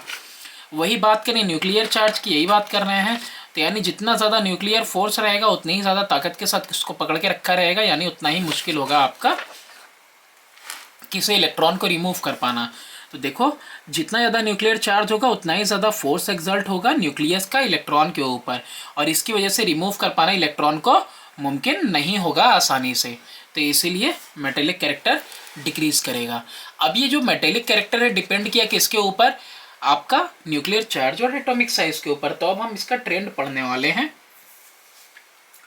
उससे पहले जो लूज करता है इलेक्ट्रॉन ना कंप्लीट करने के लिए ऑक्टेट, उसको रिड्यूसिंग एजेंट कहते हैं। तो मेटल जो होते हैं वो रिड्यूसिंग एजेंट हैं कि उनके पास टेंडेंसी है कि वो लूज करते हैं इलेक्ट्रॉन। स्ट्रॉन्ग जितना ज़्यादा टेंडेंसी होगा उतना ही ज़्यादा रिड्यूसिंग एजेंट होंगे। अब यहाँ पे एलिमेंट्स दिए हुए हैं देखो। अब उससे पहले हम लोग देख लेते हैं किसके बारे में, ट्रेंड। तो यहाँ पे ट्रेंड के लिए ही इसको समझाया हुआ है टेबल 1.2। तो यहाँ पे ट्रेंड देखते हैं कि कैसा चलेगा। डाउन अ ग्रुप, जब हम लोग किसी ग्रुप में ऊपर से नीचे की तरफ आएंगे, जैसे lithium, sodium, potassium, rubidium, caesium की बात कर रहा है, किसी एक ग्रुप में आएंगे हम लोग जब नीचे की तरफ, तो न्यूक्लियर चार्ज जो है वो भी क्या करता है, एटॉमिक साइज भी बढ़ता रहता है और न्यूक्लियर चार्ज भी बढ़ता रहता है। तो इफेक्ट जो होगा इंक्रीज का एटॉमिक साइज का जितना ज़्यादा बढ़ता चला जाएगा कंपेयर टू ये द इंक्रीज न्यूक्लियर चार्ज, तो टेंडेंसी लूज करने की इलेक्ट्रॉन इंक्रीज कर जाएगी। आप ऐसे भी आसानी से देखो, शेल कितने हैं, 2 हैं, 3 हैं, 4 है, 5 है, 6 है, 7 है, नीचे जितना चले जाओगे बढ़ता जाएगा नंबर ऑफ शेल। तो नंबर ऑफ शेल का बढ़ना है मतलब एटॉमिक साइज का बढ़ना, मतलब न्यूक्लियर चार्ज से आउटर मोस्ट इलेक्ट्रॉन का बिल्कुल दूर हो जाना। तो जितना ज़्यादा दूर होगा उतनी आसानी से रिमूवल आसान है। तो मेटेलिक कैरेक्टर हमेशा ऊपर से नीचे आते हुए इंक्रीज करेगा। ग्रुप 1 की बात कर रहा है तो लिथियम सबसे कम मेटेलिक होता है। फ्रेंशियम एक रेडियो एक्टिव एलिमेंट है, तो इसका प्रॉपर्टी जो है कि अभी नहीं नोन है। On moving across a period, जब पीरियड में जाएंगे तो क्या होगा, यानी लेफ्ट टू राइट जाएंगे तो न्यूक्लियर पुल इंक्रीज होगा, क्योंकि इंक्रीज होगा एटॉमिक नंबर में, तो इसीलिए एटॉमिक साइज डिक्रीज करती चली जाती है। इसीलिए एलिमेंट जो है आसानी से इलेक्ट्रॉन लूज नहीं कर सकते हैं, इसीलिए मेटेलिक नेचर भी डिक्रीज करता है across a period from moving left to right. अब यहाँ पे देखो मेटल्स हैं, तो यहाँ पे मेटल्स का देख रहे हो ना, यहाँ पे डिक्रीज करता जा रहा है। उसके बाद ये बी वाला मेटलॉइड है, फिर उसके बाद ये जो है नॉन मेटल्स हैं, है ना। मतलब ये लूज करने वाले तो एकदम ही नहीं है, तो गेन करने वाले हैं। मेटेलिक कैरेक्टर जो है डिक्रीज करता है in the third period. Sodium is the most metallic element. Third period की बात कर रहा है कि थर्ड पीरियड में सबसे ज़्यादा जो है सोडियम जो है मेटेलिक है। अब यहाँ पे ग्रुप में देखो मेटल मेटल मेटल, है ना, तो सबसे ज़्यादा मेटालिक ये हो जाएगा इस ग्रुप में। और इसके बाद देखो यहाँ पे मेटलॉइड आ जा रहा है ग्रुप 14 में, 15 में नॉन मेटल, 16 में नॉन मेटल, 17 में नॉन मेटल और 18 में नोबल गैसेस। अब जैसे हम लोगों ने मेटेलिक कैरेक्टर देखा है वैसे ही नॉन मेटेलिक कैरेक्टर देखने वाले हैं। वो सारे एलिमेंट जिनके पास टेंडेंसी होती है कि वो इलेक्ट्रॉन को गेन करते हैं ताकि ऑक्टेट स्ट्रक्चर पूरा कर सके, यानी आउटर मोस्ट ऑर्बिट में इलेक्ट्रॉन पूरे टोटल 8 कर सकें, उन सारे के सारों को क्या कहा जाता है, नॉन मेटल। तो नॉन मेटल के पास क्या होता है, 5, 6 या 7 इलेक्ट्रॉन होते हैं उनके सबसे बाहरी कक्ष में, आउटर मोस्ट शेल में। वो 5 वाला 3 गेन करेगा, 6 वाला 2 गेन करेगा, 7 वाला 1 गेन करेगा, ताकि अपना इलेक्ट्रॉनिक कन्फिग्रेशन कैसा कर ले, ऑक्टेट कर ले, अपना वैलेंस शेल पूरा कर ले। फॉर एग्जांपल क्लोरीन की बात करें तो क्लोरीन 17 नंबर पे है, यानी कि 7 इलेक्ट्रॉन्स आउटर मोस्ट शेल में। इसको सिर्फ 1 इलेक्ट्रॉन चाहिए और ये क्या कर लेगा, अपना ऑक्टेट पूरा कर लेगा। फिर वैसे ही हम लोग बात करें ऑक्सीजन की, तो अब देखो यहाँ पे ऑक्सीजन में भी, ऑक्सीजन कितने नंबर पे है, 8वें नंबर पे, यानी 6 इलेक्ट्रॉन उसके आउटर मोस्ट शेल में है। तो 6 वाले को 2 चाहिए, तो 2 इलेक्ट्रॉन गेन करेगा और क्या बना लेगा, एनायन बना लेगा, है ना, अपना ऑक्टेट पूरा करने के लिए। तो ये जो जैसे मेटेलिक कैरेक्टर था, वैसे ही नॉन मेटेलिक कैरेक्टर भी किस पे डिपेंड करता है, एटॉमिक साइज और न्यूक्लियर चार्ज पे। एटॉमिक साइज के हिसाब से अगर हम देखें तो जितना ज़्यादा छोटा होगा एटॉमिक साइज, एटम का साइज, अब देखो फोर्स ऑफ अट्रैक्शन किसके पास है, इसके पास है, न्यूक्लियस के पास है ना, न्यूक्लियस में प्रोटॉन है। तो जितना ज़्यादा एटम का साइज छोटा होगा उतनी ही जल्दी किसी बाहरी इलेक्ट्रॉन को वो क्या कर लेगा, कैप्चर कर लेगा या फिर ऐड कर लेगा। तो जितना स्मॉलर एटॉमिक साइज होगा उतना ही ज़्यादा न्यूक्लियर पुल होगा और उतना ही ज़्यादा टेंडेंसी होगी इलेक्ट्रॉन को गेन करने की। तो इसीलिए वो एलिमेंट क्या होगा, ज़्यादा नॉन मेटेलिक होगा नेचर में, अगर छोटा है साइज में। तो न्यूक्लियर चार्ज की बात भी इसमें हो ही गई है कि ग्रेटर न्यूक्लियर चार्ज रहेगा, ग्रेटर टेंडेंसी रहेगा गेन करने का, मतलब ज़्यादा नॉन मेटेलिक एलिमेंट रहेगा वो। ट्रेंड कैसा है नॉन मेटेलिक कैरेक्टर का, अगर ऊपर से नीचे की तरफ आए किसी एक ग्रुप में तो एटॉमिक साइज नीचे की तरफ बढ़ता चला जाता है, क्योंकि हर एक पीरियड में एक एक शेल बढ़ता चला जाता है। तो न्यूक्लियर चार्ज भी इंक्रीज करता है, लेकिन क्या है, इंक्रीज होता जाता है एटॉमिक नंबर में। तो इफेक्ट जो इंक्रीजिंग एटॉमिक साइज का है वो ग्रेटर पड़ता है, यानी कि साइज ज़्यादा तेज़ी से बढ़ रही है। तो देयरफॉर नॉन मेटेलिक नेचर जो है धीरे धीरे डिक्रीज करेगा अगर नीचे की तरफ आएंगे तो, क्योंकि किस पे डिपेंड कर रहा है, न्यूक्लियस के पॉजिटिव चार्ज पे डिपेंड कर रहा है, प्रोटॉन पे डिपेंड कर रहा है ना। तो न्यूक्लियर चार्ज क्या है, न्यूक्लियर चार्ज नीचे आते आते साइज बढ़ जा रहा है, तो नॉन मेटेलिक कैरेक्टर कम हो जाएगा। अब जैसे देखो यहाँ पे ग्रुप 14 में है, नॉन मेटल है, ये मेटलॉइड है, मेटलॉइड है, फिर ये क्या है, मेटल है, और ये मेटल है। ये किसकी बात कर रहा है, ग्रुप 14 की बात कर रहा है। फिर अक्रॉस द पीरियड, पीरियड में अगर हम देखें लेफ्ट टू राइट, जब हम किसी पीरियड में लेफ्ट से राइट की तरफ जाएंगे तो टेंडेंसी गेन करने की इलेक्ट्रॉन बढ़ती चली जाएगी, क्योंकि न्यूक्लियर पुल बढ़ता चला जाएगा, और न्यूक्लियर पुल बढ़ता है तो एटम का साइज भी डिक्रीज होता है। और हम लोगों ने देखा है जितना छोटा एटम होगा उतनी जल्दी वो जो है एक्सेप्ट करेगा इलेक्ट्रॉन को। तो नॉन मेटेलिक कैरेक्टर जो है इंक्रीज करता जाएगा एक पीरियड के अक्रॉस में लेफ्ट टू राइट। तो यहाँ पे देखो सबसे ज़्यादा नॉन मेटेलिक कौन है तुम्हारा, क्लोरीन है, फिर कौन है, सल्फर है, फॉस्फोरस है, फिर सिलिकॉन जो है मेटलॉइड में, फिर एल्युमिनियम, मैग्नीशियम और सोडियम। तो नॉन मेटल क्या होते हैं, ऑक्सीडाइजिंग एजेंट होते हैं। हमने मेटल्स के बारे में क्या जाना है, हमने मेटल्स के बारे में जाना है कि मेटल्स रिड्यूसिंग एजेंट होते हैं और नॉन मेटल ऑक्सीडाइजिंग एजेंट। जो नेचर है ऑक्साइड का वो भी जो है पीरियडिसिटी दिखाता है। जैसे किसी पीरियड में अगर आप देखोगे तो ऑक्साइड जो एलिमेंट के होंगे पर्टिकुलर एक पीरियड में वो डिक्रीज होते जाएंगे, शोइंग बेसिक नेचर, और फाइनली एसिडिक हो जाएंगे। यानी मेटल है तो बेसिक नेचर दिखाएगा, फिर मेटलॉइड, फिर क्या बन जाएगा, नॉन मेटल, तो नॉन मेटल का ऑक्साइड एसिडिक। ऑक्साइड जो एलिमेंट है ऑफ द थर्ड पीरियड के देखो, स्ट्रांगली बेसिक है सोडियम ऑक्साइड, फिर मैग्नीशियम ऑक्साइड बेसिक है, एम्फोटेरिक मतलब जो बेसिक और एसिडिक दोनों का दिखाता है, दोनों नेचर में होता है। और ये फीबली एसिडिक है यानी कमज़ोर है, एसिडिक है, ये फिर एसिडिक है, मोर एसिडिक है, और मोस्ट एसिडिक कौन है, क्लोरीन का ऑक्साइड। जब ऊपर से नीचे की तरफ आएंगे तो basic nature of oxide of metal जो है वो इंक्रीज करता जाएगा जब ऊपर से नीचे की तरफ आएंगे एक ग्रुप के अंदर, top to bottom.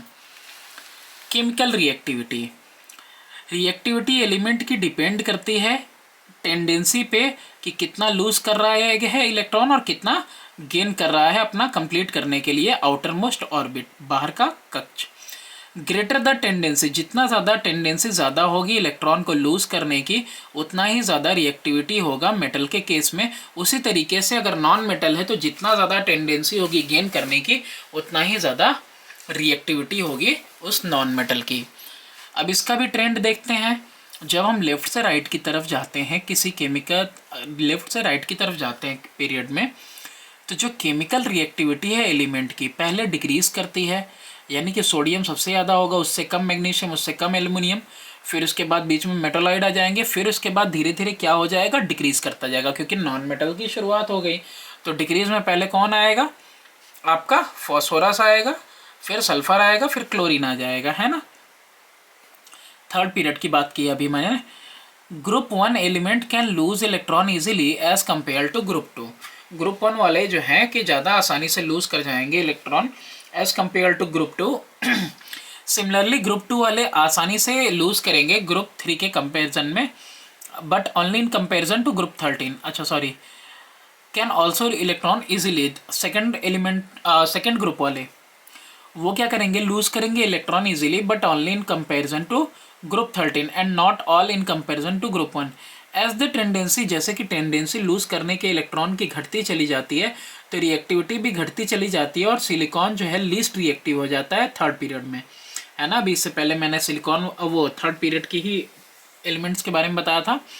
As we move, जब हम फॉस्फोरस से क्लोरीन की तरफ जाएंगे, यानी फॉस्फोरस सल्फर क्लोरीन, तो जो टेंडेंसी है गेन करने की बढ़ती चली जाएगी और रिएक्टिविटी भी फिर से बढ़ जाएगी। तो देखो सोडियम सबसे ज़्यादा रिएक्टिव मेटल है, फिर मैग्नीशियम उससे कम है, फिर एल्युमिनियम उससे कम है, सबसे कम रिएक्टिव कौन है, सिलिकॉन, फिर फॉस्फोरस, और फिर उसके बाद सल्फर, और उसके बाद क्लोरीन सबसे ज़्यादा रिएक्टिव है। ये बढ़ता चला जा रहा है, ये रिएक्टिविटी में उल्टा दिखा रहा है, ये भी उल्टा दिखा रहा है ना, कि ये इस तरफ सिलिकॉन की तरफ दोनों का फेस है। डाउन अ ग्रुप यानी top to bottom, tendency lose करने की इलेक्ट्रॉन बढ़ती चली जाती है नीचे की तरफ आने में। तो केमिकल रिएक्टिविटी मेटल की डिपेंड करेगी लूज करने पे, तो इसीलिए नीचे आते हुए क्या होगा, इसका रिएक्टिविटी इंक्रीज करता जाएगा मेटल्स का। जो सबसे ज़्यादा रिएक्टिव मेटल है वो कहाँ मिलेगा, बॉटम में मिलेगा ग्रुप 1 के। केमिकल रिएक्टिविटी नॉन मेटल की घटती चली जाती है जब हम ऊपर से नीचे की तरफ जाते हैं, क्योंकि ये किसके ऊपर डिपेंड करती है, गेन पे। साइज़ बड़ा हो जाएगा तो आसानी से किसी इलेक्ट्रॉन को गेन नहीं कर पाएगा, है ना, क्योंकि न्यूक्लियस से आउटर मोस्ट ऑर्बिट का जो है डिस्टेंस बढ़ जाएगा। सबसे ज़्यादा रिएक्टिव नॉन मेटल अगर कोई है तो वो है ग्रुप 17 का फ्लोरीन। ग्रेडेशन देखते हैं फिजिकल प्रॉपर्टी में। तो फिजिकल प्रॉपर्टी में कैसा ग्रेडेशन है,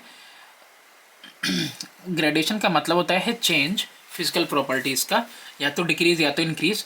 तो मेल्टिंग और बॉइलिंग पॉइंट मेटल का डिक्रीज करता है जब ऊपर से नीचे की तरफ जाते हैं हम लोग। जैसे लिथियम सोडियम पोटेशियम का देखो 180 से 94 और 94 से 63.5 आ जा रहा है, ठीक है, मेल्टिंग पॉइंट। और बॉइलिंग पॉइंट भी देखो 1347 से 883 और उसके बाद 774 आ जा रहा है, डिक्रीज कर रहा है। वैसे ही मेल्टिंग पॉइंट नॉन मेटल का इंक्रीज करता है on going down the group, जब हम नीचे की तरफ जाएंगे तो इंक्रीज करेगा। फ्लोरीन का -219.6 डिग्री सेल्सियस है, वहीं क्लोरीन का -101 है, और ब्रोमीन का -7.2 है, और जबकि आयोडीन का प्लस में 113.6 है, यानी मेल्टिंग पॉइंट बढ़ रहा है। ऐसे ही बॉइलिंग पॉइंट भी देखो बढ़ रहा है। और देखो फिजिकल स्टेट की भी बात करें तो देखो गैस है फ्लोरीन क्लोरीन, और ब्रोमीन वहीं लिक्विड है, और आयोडीन सॉलिड फॉर्म में है। अक्रॉस ए पीरियड मतलब लेफ्ट टू राइट की बात करेंगे हम लोग, कि मेल्टिंग पॉइंट और बॉइलिंग पॉइंट यूजुअली इंक्रीज करता है ग्रुप 14 तक, और उसके बाद डिक्रीज करता है। तो एलिमेंट देखो यहाँ थर्ड पीरियड के हैं, तो यहाँ पे क्या हो रहा है, यहाँ इंक्रीज कर रहा है ग्रुप 14 तक, और 14 के बाद क्या हो रहा है, देखो डिक्रीज कर रहा है।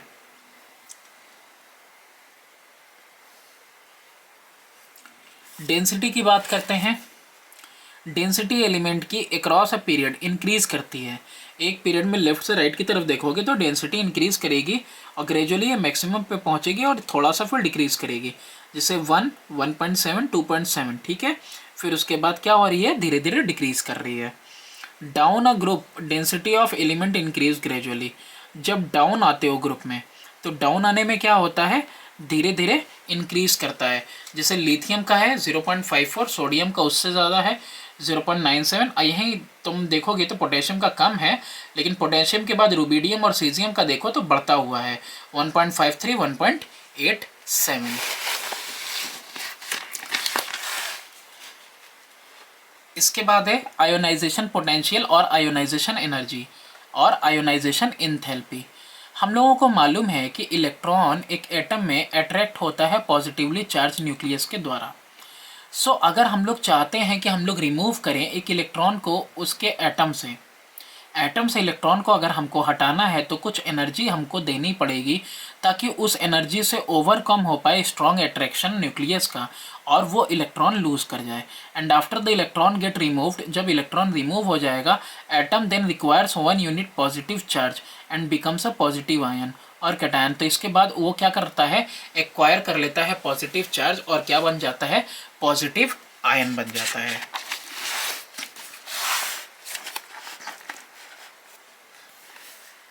तो जो एनर्जी रिक्वायर है यानी चाहिए रिमूव करने के लिए इलेक्ट्रॉन एक न्यूट्रल आइसोलेटेड गैसियस एटम से और उसको कन्वर्ट करना है into a positively charge gaseous ion में, उसको कहते हैं आयोनाइजेशन पोटेंशियल या फिर आयोनाइजेशन एनर्जी या फिर first ionization energy.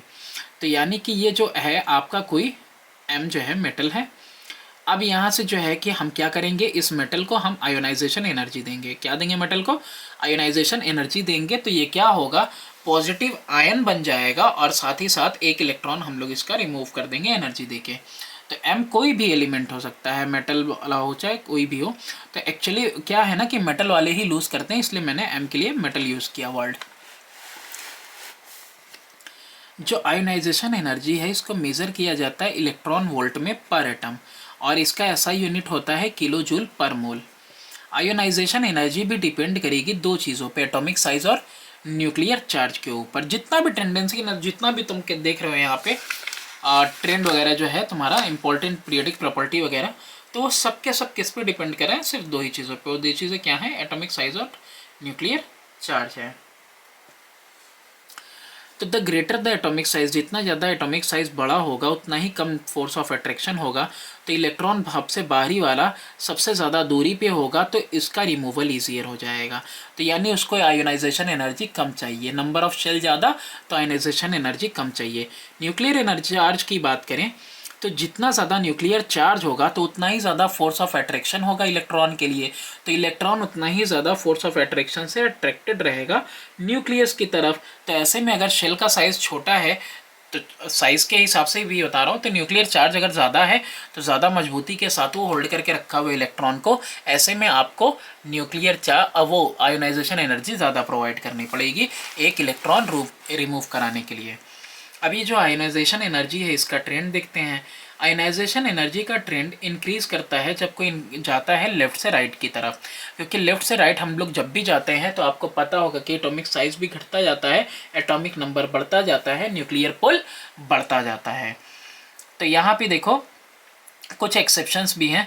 Because atomic size decrease करता है due to increase in nuclear charge and thus more energy is required to remove an electron. तो अब यहाँ पे जो आयोनाइजेशन एनर्जी है किलो जूल पर मोल दिया है, तो 520 से 899 है, ये एक्सेप्शन है, ठीक है। फिर इसके बाद एक्सेप्शन है इसीलिए लिखा है। फिर 801 है, फिर 1088 है, फिर 1402, फिर 1314, 1681 और 2080 किलो जूल पर मोल। उसी तरीके से एलिमेंट यहाँ पे सेकंड के बाद थर्ड पीरियड के भी दिए हुए हैं। तो इसमें भी देखो ये सब अपवाद है, अपवाद यानी एक्सेप्शन केस है स्टार वाला। तो यहाँ पे भी देख रहे हो कि आयोनाइजेशन एनर्जी बढ़ती चली जा रही है, मतलब ज़्यादा एनर्जी प्रोवाइड करना होगा आपको इलेक्ट्रॉन रिमूव करने के लिए। डाउन अ ग्रुप एक इंक्रीज होता है एटॉमिक नंबर में जब हम लोग ऊपर से नीचे की तरफ जाते हैं, और एटॉमिक साइज जो है नीचे बढ़ जाओगे तो बढ़ता चला जाता है क्योंकि शेल का नंबर बढ़ता चला जाता है। तो ये इंक्रीज जो एटॉमिक साइज में होता है overcome the effect of increase in nuclear charge. तो ऐसे में क्या होता है कि जब ऊपर से नीचे की तरफ आओगे तो एक शेल बढ़ गया, तो इसकी वजह से क्या हो गया, एटॉमिक साइज बढ़ गई, इसीलिए आपको कम चाहिए आयोनाइजेशन एनर्जी। तो दस देयरफॉर यहाँ पे लिखा है कि आयोनाइजेशन एनर्जी डिक्रीज करती है इंक्रीज इन एटॉमिक साइज। तो ऊपर से नीचे की तरफ आओगे तो क्या होगा, आयोनाइजेशन एनर्जी डिक्रीज करेगी। हीलियम के पास हाईएस्ट आयोनाइजेशन एनर्जी है जो कि 2372 किलो जूल पर मोल है, जबकि सीजियम के पास सबसे लोवेस्ट आयोनाइजेशन एनर्जी है 375 किलो जूल पर मोल है।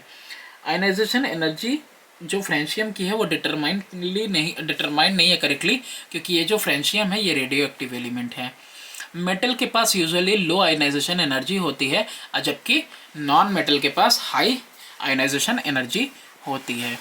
अब ये इलेक्ट्रॉन एफिनिटी क्या है या इलेक्ट्रॉन गेन एंथैल्पी, हम लोगों ने अभी पढ़ा कि रिमूव करने के लिए इलेक्ट्रॉन को एक एटम से एनर्जी चाहिए, तो वैसे ही एक एक्स्ट्रा इलेक्ट्रॉन को भी अगर ऐड करना है ना तो उसके लिए भी एनर्जी रिलीज होती है।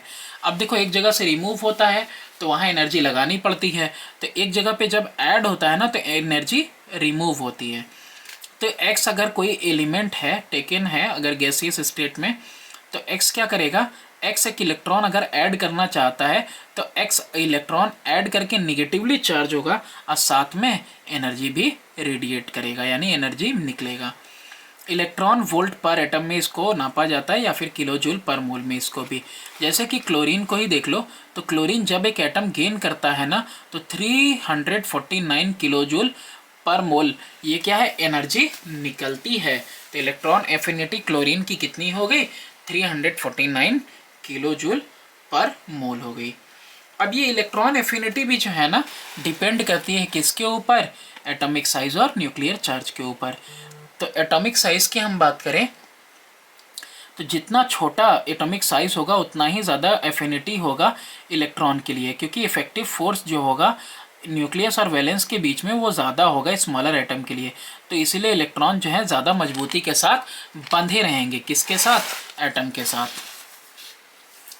न्यूक्लियर चार्ज की बात करें तो सेम ही है कि देखो जितना ज़्यादा न्यूक्लियर चार्ज रहेगा उतना ही ज़्यादा इलेक्ट्रॉन एफिनिटी रहेगी, क्योंकि इंक्रीज करेगा अगर न्यूक्लियर चार्ज तो इंक्रीज कर जाएगा effective attractive force valence electron पे, है ना। वेरिएशन कैसा है इलेक्ट्रॉन एफिनिटी का, तो एक पीरियड के अंदर लेफ्ट से राइट की तरफ जाएंगे हॉरिजॉन्टल रो में पीरियडिक टेबल के लेफ्ट से राइट की तरफ एटॉमिक साइज छोटा होता जाता है, न्यूक्लियर चार्ज बढ़ता चला जाता है, तो इलेक्ट्रॉन एफिनिटी भी बढ़ती चली जाएगी।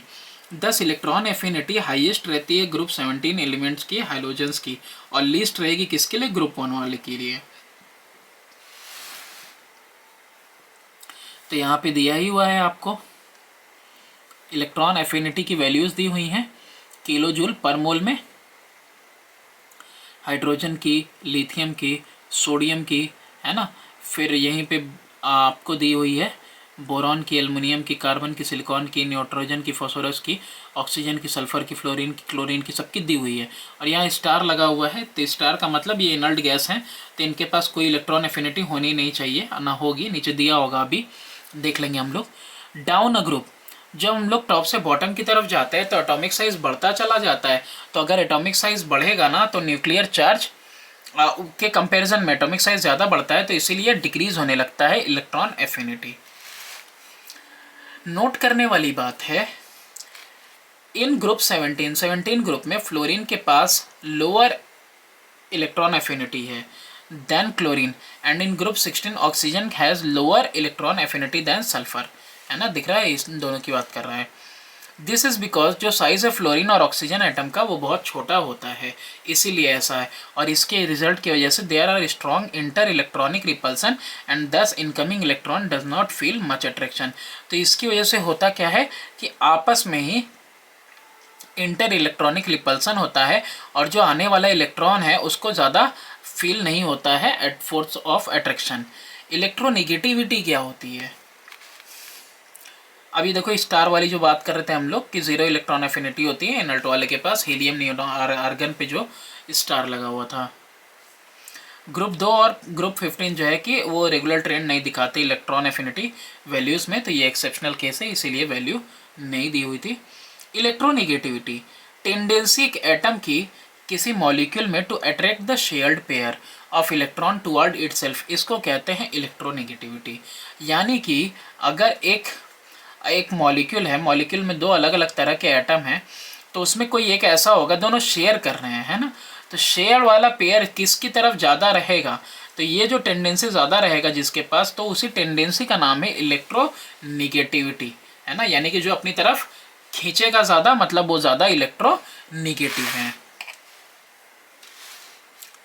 अब यहाँ पे एक बात इसने पहले ही दे दी कि ये जो है कि इलेक्ट्रोनिगेटिविटी ना ये एक डायमेंशन लेस प्रॉपर्टी है, क्योंकि ये सिर्फ एक जो है टेंडेंसी है, ये सिर्फ दिखाता है नेट रिजल्ट टेंडेंसी का अलग अलग एलिमेंट्स का, कि किस तरह से वो बॉन्ड फॉर्मिंग इलेक्ट्रॉन फेयर जो होते हैं उसको किस तरह अपनी तरफ अट्रैक्ट करते हैं। इलेक्ट्रोनेगेटिविटी को मेज़र किया जाता है अलग अलग स्केल पे, बहुत सारी स्केल पे।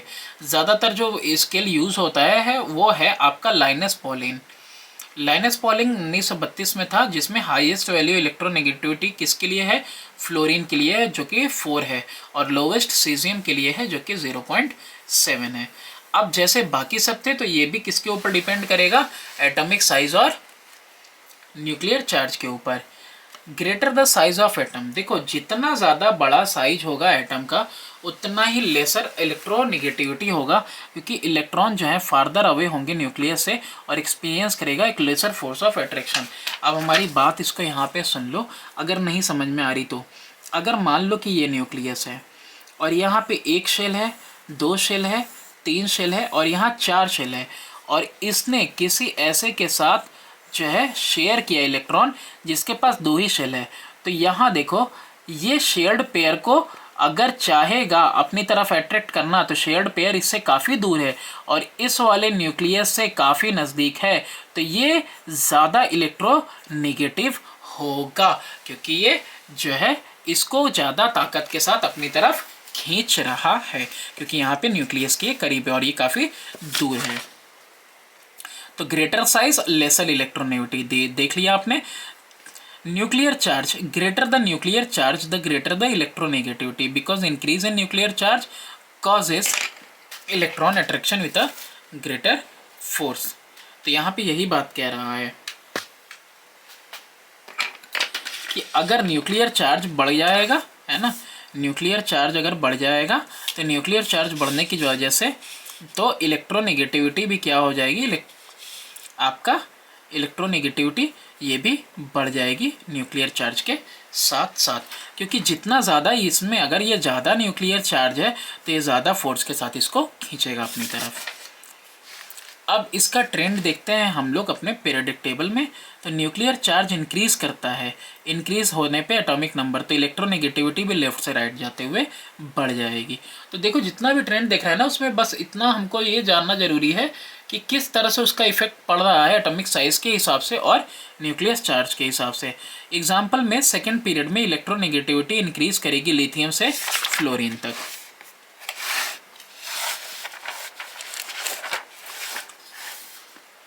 जब एक ग्रुप में ऊपर से नीचे की तरफ आएंगे तो एक इंक्रीज मिलेगा एटॉमिक नंबर में, यानी कि न्यूक्लियर चार्ज इंक्रीज करेगा, but due to the addition of extra shell, लेकिन नीचे आते आते शेल बढ़ते जाते हैं तो एटॉमिक साइज घटता जाता है, तो इसीलिए इलेक्ट्रोनेगेटिविटी भी घटती चली जाएगी।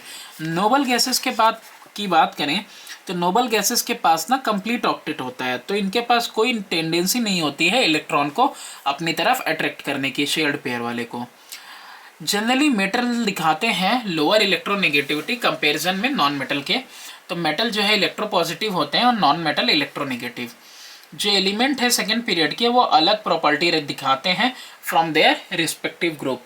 This is due to small size of the atom and their high electronegativity, क्योंकि इनका साइज छोटा है और इलेक्ट्रोनेगेटिविटी हाई है। ये सेकेंड पीरियड की बात कर रहा है, वो डिफर करेंगे प्रॉपर्टीज में अपने रिस्पेक्टिव ग्रुप के। डायगोनल रिलेशनशिप मिलता है आपको। जो एलिमेंट है सेकेंड पीरियड के वो रिजेंबलेंस दिखाते हैं, कुछ समानता दिखाते हैं प्रॉपर्टीज़ में नेक्स्ट ग्रुप के यानी थर्ड पीरियड वाले के, due to very less electronegativity difference, क्योंकि इनके बीच में बहुत ही कम इलेक्ट्रोनेगेटिविटी डिफरेंस रहता है, जिसकी वजह से इनके बीच में एक डायगोनल रिलेशनशिप मिलता है, यानी लिथियम मैग्नीशियम के बीच में, बेरिलियम एल्युमिनियम के बीच में, बोरॉन और सिलिकॉन के बीच में। तो इन्हीं को क्या कहते हैं, इनको ब्रिज एलिमेंट कहा जाता है। क्या कहा जाता है, bridge element. Note, greater the value of electron affinity, जितना ज़्यादा इलेक्ट्रॉन एफिनिटी की वैल्यू ज़्यादा होगी ईजियर होगा गेन करना electron, and more non metallic और मोर जो है कि इलेक्ट्रोनेगेटिव रहेगा और मोर ऑक्सीडाइजिंग इज द एलिमेंट। जितना ज़्यादा वैल्यू है इलेक्ट्रॉन एफिनिटी की उतना ही आसानी से वो गेन करेगा इलेक्ट्रॉन, और जितना ज़्यादा नॉन मेटेलिक या मोर इलेक्ट्रॉनिक नेगेटिव है वो या ज़्यादा ऑक्सीडाइजिंग है वो एलिमेंट, तो मेटल लूज़ करता है इलेक्ट्रॉन, तो उनके पास आयोनाइजेशन एनर्जी जो है कि कम होगा, है ना, they have less ionisation energy और या फिर आयोनाइजेशन पोटेंशियल। ठीक है, तो लेस इलेक्ट्रोनेगेटिविटी होगा और उनके पास लार्ज एटॉमिक रेडियाई होगा as compare to non metal. बात करते हैं हम लोग एटॉमिक नंबर के बारे में। तो एटॉमिक नंबर एलिमेंट का क्या होता है, वो इक्वल होता है number of protons in the nucleus. Proton कितने हैं न्यूक्लियस में, उतना ही उसका क्या होता है atomic number. Atomic number unique property होती है किसी एलिमेंट की, क्योंकि किसी भी दो एलिमेंट की एक same number of atomic number नहीं हो सकते। सेम नंबर ऑफ प्रोटॉन किसी भी दो एटम के पास नहीं हो सकता of different element. Atomic number number of proton के इक्वल होता है, और अगर न्यूट्रल है एटम तो नंबर ऑफ इलेक्ट्रॉन भी सेम होंगे। ये डिस्टिंग्विश करता है एक एलिमेंट को दूसरे एलिमेंट से, क्योंकि कोई दो एलिमेंट के पास सेम नंबर नहीं हो सकता है। ये इलेक्ट्रॉनिक कन्फिग्रेशन बताता है एलिमेंट का, यानी कि अगर कोई एटॉमिक नंबर 13 है तो उसका इलेक्ट्रॉनिक कन्फिग्रेशन 2,8,3 होगा। ये हमको मदद करता है कि हम पोजीशन फाइंड आउट कर पाएँ किसी एलिमेंट का पीरियोडिक टेबल में। फॉर एग्जांपल अगर जैसे कि कोई 17 है, तब 17 है तो यानी कि इसकी वैलेंसी कितनी हुई, इसकी वैलेंसी हमको देखनी पड़ेगी, और साथ में नंबर ऑफ शेल देखना पड़ेगा। तो नंबर ऑफ शेल जैसे ही देखोगे तो 1 2 3, तो अगर नंबर ऑफ शेल 3 है तो इसका मतलब ये कहाँ है, थर्ड पीरियड में है। और 7 + 10 कितना हो जाएगा, 17। 17 इसका क्या हो जाएगा, ग्रुप हो जाएगा, क्योंकि इसकी वैलेंसी कितनी है, माइनस में है 1, आउटर मोस्ट में 7 इलेक्ट्रॉन है तो 10 प्लस कर देंगे, तो 17 ग्रुप में होगा और थर्ड पीरियड में। तो पता चल गया आपको। फिर यहाँ पे अरेंजमेंट दिया हुआ है of electron proton and neutron, 1 से लेके 20 तक का। इतना ही आपको पढ़ना भी है, मोस्टली इसी में से आएगा, और इतना ही पढ़ना है अभी आपको। मास नंबर क्या होता है, मास नंबर किसी एलिमेंट का सम होता है नंबर ऑफ प्रोटॉन और नंबर ऑफ न्यूट्रॉन का, और प्रोटॉन और न्यूट्रॉन का जो मास है वो इक्वल है। तो mass number is equal to number of proton plus number of neutron. एक जो है करीब से देखते हैं हम किसी इलेक्ट्रॉनिक कन्फिग्रेशन को लाइटर एलिमेंट के, तो वो बताता है कि जो एलिमेंट के पास इवन नंबर ऑफ प्रोटॉन होता है, फॉर एग्जांपल जैसे कि हीलियम है, कार्बन है, यानी कि 2 इलेक्ट्रॉन 2 प्रोटॉन दोनों न्यूट्रॉन, 6 प्रोटॉन 6 न्यूट्रॉन, तो उनका मास नंबर जो है ना ट्वाइस होता है एटॉमिक नंबर के, एक्सेप्ट किसके, बेरिलियम के और आर्गन के, क्योंकि बेरिलियम में अलग है और आर्गन में अलग है। एलिमेंट जिसके पास ऑड नंबर होता है प्रोटॉन का, जैसे कि लिथियम है, बेरिलियम है, फ्लोरीन है, सोडियम है, तो उनका मास नंबर ट्वाइस होता है और साथ में 1 प्लस करने पे, है ना। तो जैसे कि एक्सेप्शन इसमें भी है, एलिमेंट जिनके पास ऑड है, तो इसमें एक्सेप्शन क्या है, जैसे नाइट्रोजन और हाइड्रोजन एक्सेप्शनल केस हैं इसमें। तो ये बता रहा है कि आप डायरेक्टली भी लगाओ तो कैलकुलेट कर सकते हो, जैसे कि अगर इवन नंबर है तो बस माइनस कर देना है, माइनस कर देना है, जहाँ ऑड नंबर है वहाँ पे ट्वाइस करके 1 प्लस कर देना है, अगर मास याद करना हो आपको तो। Element with neutron proton ratio around 1, जिनका न्यूट्रॉन प्रोटॉन का रेशियो 1 होता है, वो स्टेबल होते हैं, यानी कि लाइट मेटल जैसे कि सोडियम पोटेशियम कैल्शियम ये सब कैसे हैं, स्टेबल हैं।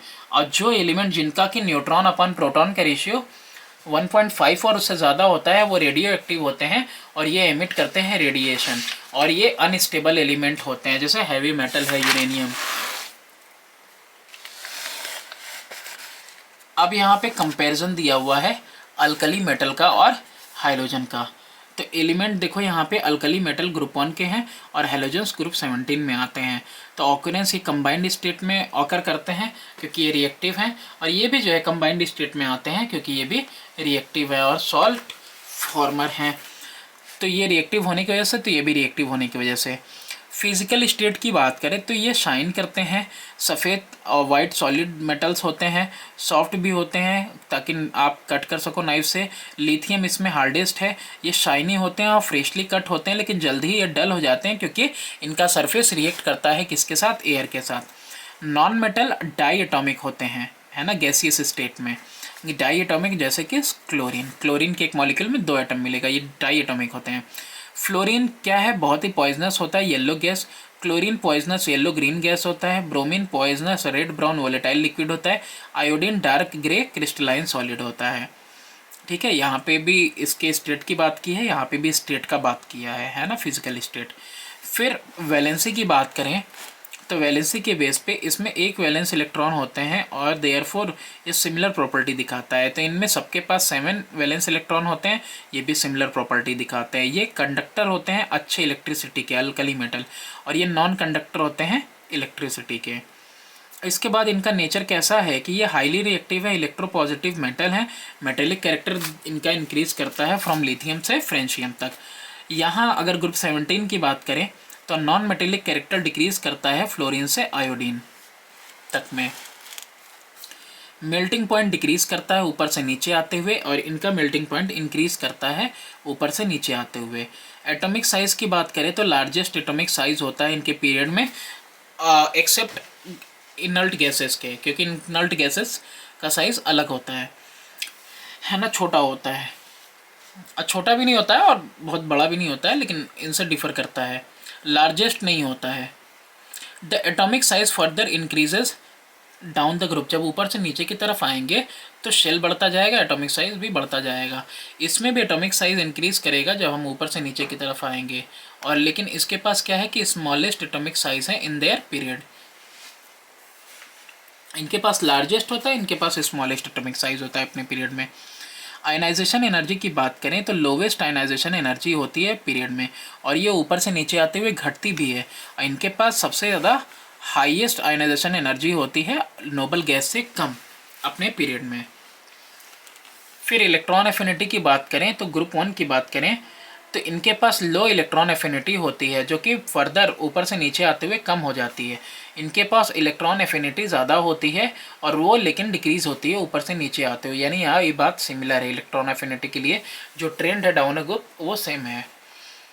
ये इनके पास लोवेस्ट इलेक्ट्रोनेगेटिविटी होता है, और ये इलेक्ट्रोनेगेटिविटी ऊपर से नीचे आते हुए कम होता है। और इनके पास हाईएस्ट इलेक्ट्रोनेगेटिविटी होता है, किनके पास, ग्रुप 17 के पास। रिएक्टिविटी, तो ये रिएक्टिव मेटल होते हैं, रिएक्टिविटी इंक्रीज करती है नीचे आते हुए। नॉन रिएक्टिव होते हैं और इनका रिएक्टिविटी डिक्रीज करता हुआ है ऊपर से नीचे आते हुए। ये रिएक्ट करते हैं बहुत ही तेज़ी के साथ वाइग्रसली वाटर और एसिड के साथ, और लिबरेट करते हैं हाइड्रोजन। रिएक्टिविटी फर्दर इंक्रीज कर जाती है डाउन अगर आते हैं टॉप से बॉटम की तरफ ग्रुप में।